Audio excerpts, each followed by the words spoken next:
Good morning, everyone. In the last class, we discussed about the atomic mass. Atomic mass of an element. An atomic mass means mass of that atom relative to the mass of C12 carbon atom, यानी carbon का fix mass consider किया है, that is 12 ग्राम, और उसके respective जो भी atoms के आएंगे उसके कंपैरिजन में, जैसे हाइड्रोजन का 1 है तो कार्बन का 12 है तो हाइड्रोजन का 1, इसका मतलब carbon 12 time heavier than hydrogen, and that atomic mass is expressed in unit जो यूज किया जाता है, बताया था मैंने, एटॉमिक मास यूनिट या unified mass unit.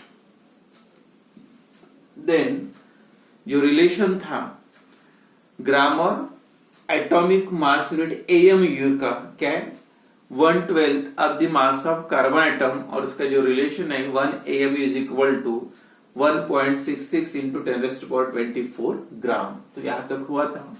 Then next है average atomic mass. Average atomic mass का मतलब क्या है?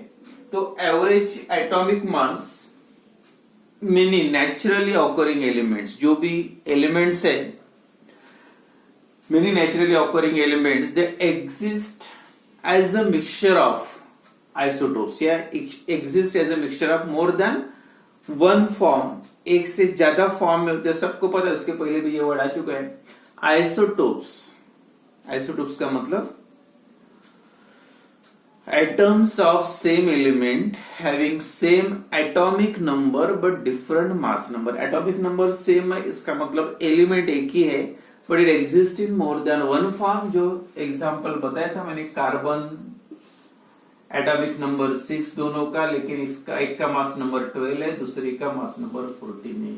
या दूसरा एग्जांपल Cl का बोल सकते हैं, एटॉमिक नंबर 7 है, दोनों Cl का, but it exists in two form, एक 35 और 37 होता है। तो atoms of same element, एक ही एलिमेंट के दोनों एटम है, atoms of same element having same atomic number but different mass number, that is called as the isotopes।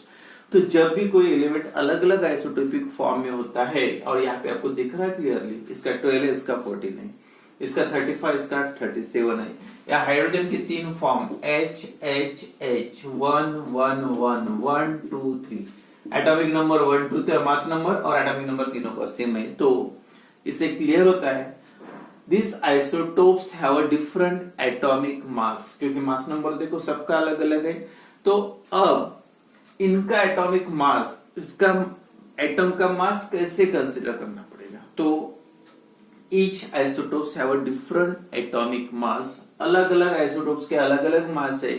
And for such type of elements, इस टाइप के जो elements होते हैं, if they are exist in different isotopic form, for that element the atomic mass is weighted as a average atomic mass या considered as a average atomic mass. तो उस type के जब भी एलिमेंट आइसोटोपिक फॉर्म में होते हैं तो उनका जो मास होता है वो क्या होता है, average atomic mass, that taking into consideration that the mass of atomic mass of each isotopes and their abundance, their occurrence, percentage occurrence। तो वो जो नेचर में प्रेजेंट है उसका कितना परसेंट में प्रेजेंट है, या रेशियो फॉर्म में होगा तो कितना रेशियो है अलग अलग फॉर्म का, और मतलब उसका एबंडेंस कितना है, और सेकंड आता है हर आइसोटोप का मास कितना है। तो सेकंड आता है उसको कैलकुलेट कैसे। तो इतना तो क्लियर हो गया।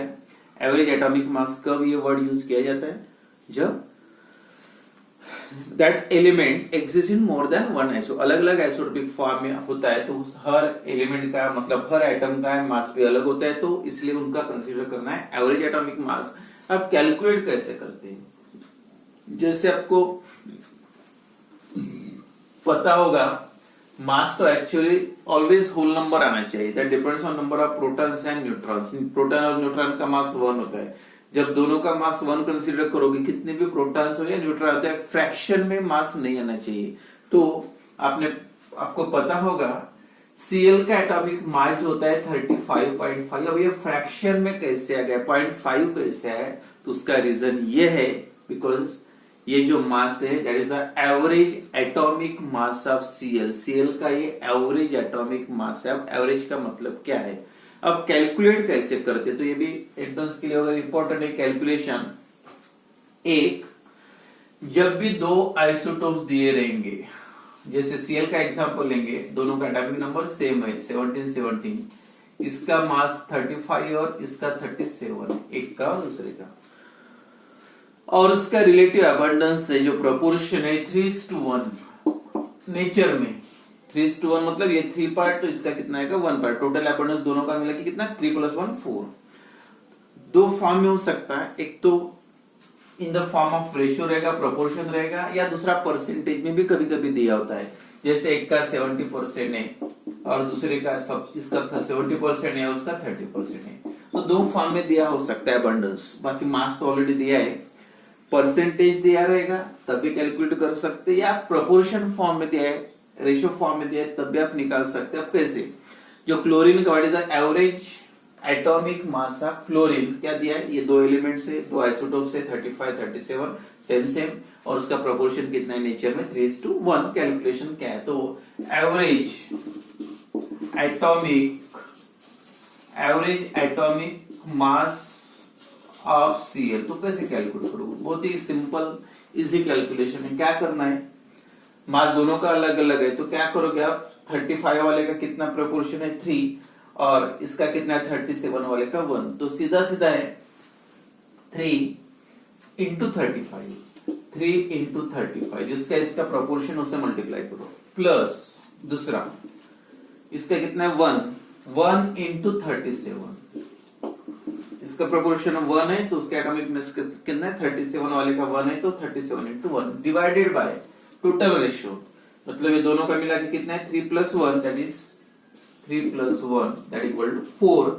अब ये कैलकुलेशन करने के बाद जो आंसर आता है 35.5, तो ये जो हो गया एवरेज एटॉमिक मास।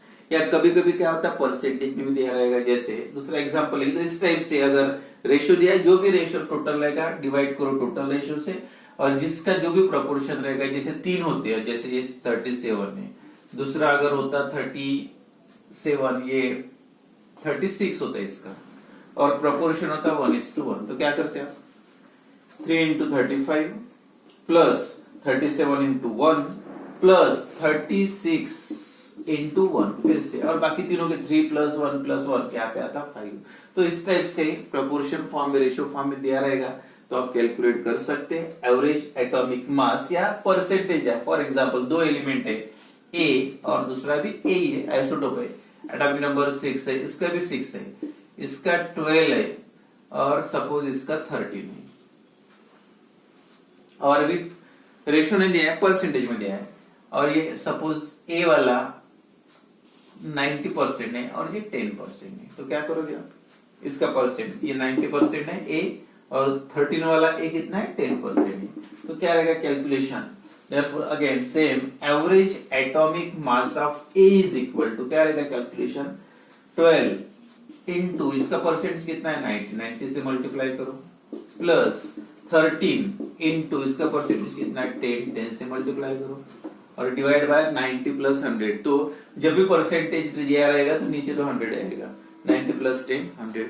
तो इस टाइप से आप एवरेज एटॉमिक मास कोई भी जो भी दिया रहेगा प्रोपोर्शन उसे कैलकुलेट कर सकते। तो कब यूज करने average atomic mass, when the element that exist in, या atom that exist in more than one form, मतलब डिफरेंट आइसोटोपिक फॉर्म में जब एटम होता है तो डिफरेंट आइसोटोपिक फॉर्म में रहेगा, तो उसका मास भी जो डिफरेंट रहेगा, एंड हर आइसोटोप का मास अलग अलग होता है, और उसका जो कैलकुलेशन होता है वो एवरेज के हिसाब से निकलना है, लेकिन साथ में सिर्फ डायरेक्ट एवरेज नहीं, उसका एबंडेंस भी इन्वॉल्व करना पड़ता है वहां पे। एबंडेंस मतलब उसका प्रोपोर्शन कितना है, परसेंटेज कितना है, वो तो बस इतना याद रखो कैलकुलेट कैसे करते हैं। और एवरेज एटॉमिक मास कब यूज करना है, जब अलग अलग आइसोटोप्स होते हैं। तो Cl का जो 35.5 क्यों है, because Cl exist in isotopic form, दो आइसोटोप होते हैं Cl35 and Cl37। and then next topic is molecular mass।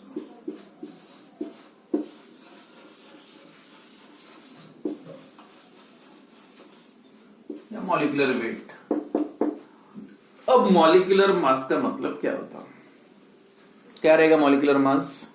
That is, अब अभी तक क्या था, सिंगल एटम का कंसीडर करते थे जब CO2, सीधा सीधा है, जितने भी उसमें एटम्स इन्वॉल्व है हर एटम का mass, then second number of atoms, वो एलिमेंट के कितने एटम्स है, जैसे कार्बन का एक है, एक का मास कितना होगा, ऑक्सीजन के दो है, एक ऑक्सीजन का मास इंटू 2 करना पड़ेगा, इस टाइप से। That is the average atomic मास बोल सकते हैं, हर बार आप एवरेज बोल सकते हैं। एवरेज अगर आइसोटोपिक फॉर्म में रहा तो कोई प्रॉब्लम नहीं, एवरेज ही बोलेंगे, नहीं हो रहा तो एवरेज बोलने में कोई प्रॉब्लम नहीं। तो molar mass, molecular mass of the substance is the average sum of, क्या बोल सकते हैं, sum of average atomic masses of all the atoms of an element constitute the molecule present in the molecule. एक molecule में जितने भी atoms present है सबका मतलब sum average atomic mass is called as a molecular mass. तो every molecule has its characteristic molar mass, molecule that is the molecular mass of that one molecule। तो molecular mass का मतलब क्या है, mass of single molecule of that substance। molecular mass of substance का मतलब mass of single molecule of that substance relative to, again यहाँ पे भी सेम है, relative to the mass of C12 carbon atom, जिस कार्बन का मास कितना होता है 12 ग्राम। तो ये C12 वाला जो कार्बन होता है उसके कंपैरिजन में फिर से, जैसे ये मॉलिक्यूल का अगर इसका आप कैलकुलेट करोगे टोटल 44 आता है, तो ये 12 है, तो इसका और इसका कंपैरिजन जब 12 है तो ये कितना टाइम्स ज्यादा है या कम है, तो बस आप क्या कर रहे हैं, इसके साथ इसको कंपेयर करें, मतलब 12 है 48 आता है 3 तो 3 टाइम्स वगैरह आप बोल सकते हैं, एवरेज में 3 टाइम्स ज्यादा है इसका मास। तो इसका भी कंपैरिजन, तो सभी एटॉमिक मास हो या मॉलिक्यूल मास हो जो भी आप निकालते हो तो relative to the mass of that C12 carbon atom, standard ये लिया है और उसके कंपेयर करना है। अगर किसी का 24 आता है, जैसे मैग्नीशियम का एटॉमिक मास 24 है, तो उसका मतलब क्या हुआ, इससे सीधा सीधा मैग्नीशियम का कार्बन से डबल है, तो कंपेयर करना है रिलेटिव टू द कार्बन। तो molecular mass of the substance is क्या है, sum of the average atomic masses of all the substance, all the atoms of an element present in a molecule, and जो molecular mass होता है relative to the mass of C12, relative to the mass of C12 carbon atom, and it is obtained by, आप calculate कैसे करोगे, अब calculation क्या रहेगा, molecular mass calculate करते time it is obtained by multiplying the atomic masses of all the elements by its number of atoms। किसे multiply करना है, जैसे इसका कैलकुलेट करना है तो कैसे रहेगा कैलकुलेशन, देखो atomic mass of CO, atomic mass नहीं, molecular mass of CO2, it is obtained by multiplying molar mass of CO2, molecular weight of या molecular mass of CO2 is equal to, क्या रहेगा कैलकुलेशन, इज इक्वल टू क्या होगा, मास of carbon, मास मतलब atomic mass या average बोलो, atomic mass of carbon, atomic mass of carbon into number of atoms of that atom. Carbon के number of atom कितने 1 है, तो उसको आपको मल्टीप्लाई करना पड़ेगा 1 से, 1 हो गया। अब सेकंड एटम की तरफ चलते हैं, it is obtained by multiplying the atomic mass of each element by its number of atoms and adding them together। उसके बाद क्या करना है, हर एटॉमिक मास को उसके नंबर से मल्टीप्लाई करना है और उसके बाद सबका एडिशन। अब सेकंड एटम के एक हो गया कार्बन, अब oxygen, atomic mass of O, oxygen का atomic into number of atom, oxygen के कितने एटम दिख रहे, 2 into 2, okay. Atomic mass of carbon कितना है 12 into 1 plus atomic mass of oxygen, एक ऑक्सीजन का 16 है वो दिया रहेगा इंटू 2, मतलब कितना हो गया 12 plus 32 that equal to 44 gram is क्या एमयू, atom molecular mass of that carbon dioxide. या अनदर एग्जांपल वाटर का निकलना है, मोलर मास ऑफ H2, क्या आएगा कैलकुलेशन, एटॉमिक मास ऑफ किसका, हाइड्रोजन का, इनटू कितने हाइड्रोजन है, 2 है, तो इनटू आपको यहाँ पे लेना पड़ेगा 2 plus atomic mass of oxygen. अब लेकिन ऑक्सीजन एक ही है तो यहाँ मल्टीप्लाई करना पड़ेगा 1, तो कितना है एटॉमिक मास, हाइड्रोजन का एटॉमिक मास 1 है इंटू 2 प्लस ऑक्सीजन का 16 है इंटू 1, एक ही ऑक्सीजन एटम है, तो कितना हो गया 1 into 2 2 plus 16 into 1 16 that equal to 18. That is the molar mass of H2. और एक एग्जांपल लेते हैं, molar mass of C6H5Cl, chlorobenzene. अब देखो इसका निकलना है, क्या करोगे फिर से, molecular mass of C6H5Cl।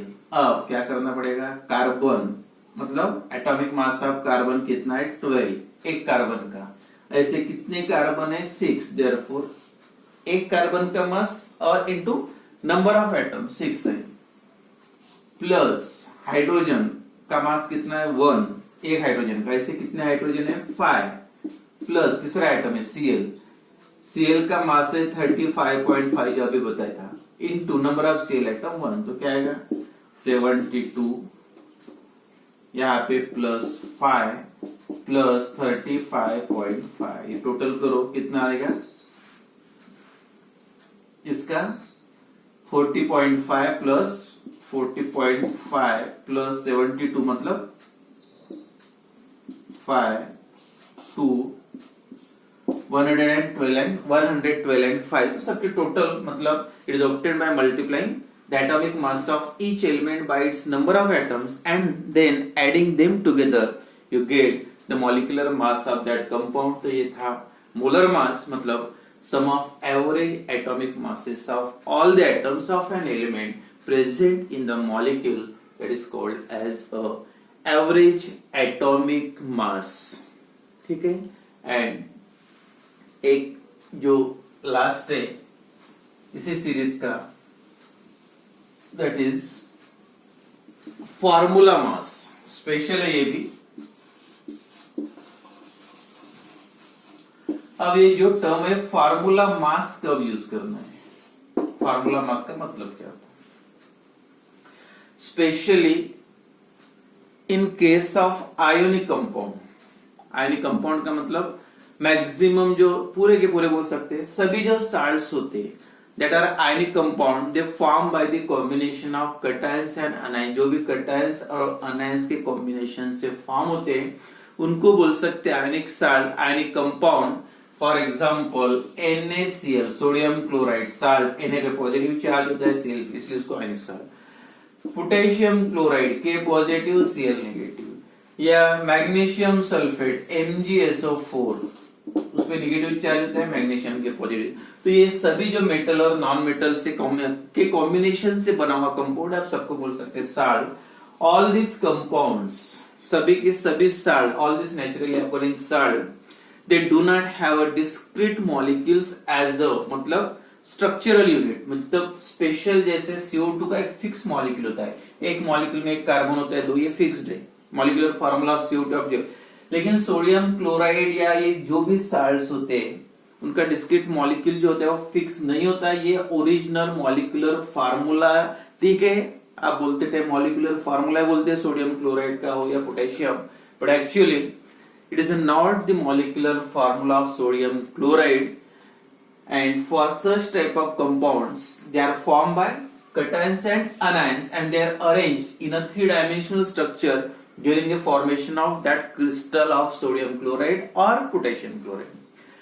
But in case of NaCl, actually each sodium ion, Na positive ion is surrounded by 6 Cl atom। Her sodium के सराउंडिंग में ऐसे 6 Cl होते हैं, मतलब फार्मूला बोलते हैं NaCl6 बोल सकते हैं, but actually its molecular formula is not NaCl6 या नॉट NaCl। मतलब ये जो मॉलिक्यूलर फार्मूला है सोडियम क्लोराइड का NaCl नहीं है, and therefore it is just formula to represent, एक सोडियम क्लोराइड को रिप्रेजेंट करने के लिए एक फार्मूला लिया गया है, कौन सा NaCl, but it is not the molecular formula.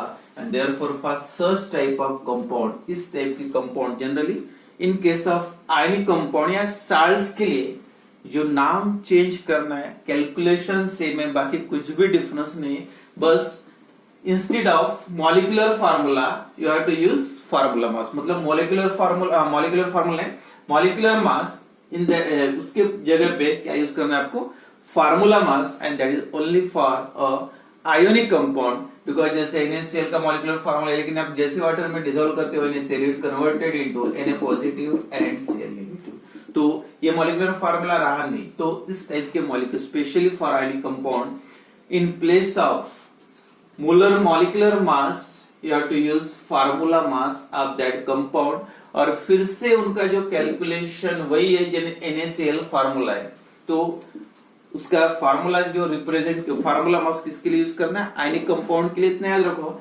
और वही कैलकुलेशन है सेम, सोडियम का 23 है, Cl का 35.5 है, फिर से दोनों के आप टोटल करोगे तो कितना आएगा 58.5, सेम कैलकुलेशन सेम है। तो देयरफॉर फार्मूला मास अगर डेफिनेशन लेना है, डेफिनेशन लिखना है, तो formula mass is again the sum of atomic masses of all the atoms present in a formula of ionic compound। ionic compound के फार्मूले में, अब उसको मॉलिक्यूलर फार्मूला नहीं बोलेंगे, सिर्फ फार्मूला बोलेंगे।